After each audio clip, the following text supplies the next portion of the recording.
So, yalla morning, some media reports were coming out regarding the cattle theft case. So, dan gurinchi information izdamani main motive behind this press meet. So, basically, market police station area lo ఒక FIR register అయింది. 30th రోజు register అయింది. Initial complaint ప్రకారం వాళ్ళు complainant have told that వాళ్ళ ఇంటి బయట ఉన్న ఒక cow is missing, one cow is missing అని ఇనిషియల్ కంప్లైంట్ ఇచ్చారు. దాని తర్వాత we have registered the case and multiple teams form చేస్తాం జరిగింది. So presently we are some suspects have been identified and very soon they will be cot.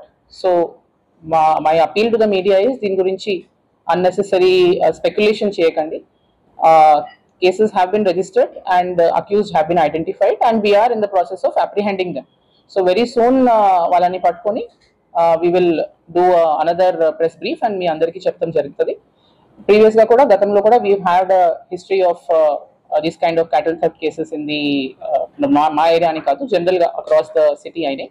అట్లాంటి cases లో కూడా accuse ని పట్టుకుంటాం జరిగింది. So in this case also proper necessary action is being taken and those accused will be apprehended very soon and taken into custody and sent on remand. Further, దీని గురించి I'll ask DCP Task Force also, who is with us, to brief on this matter.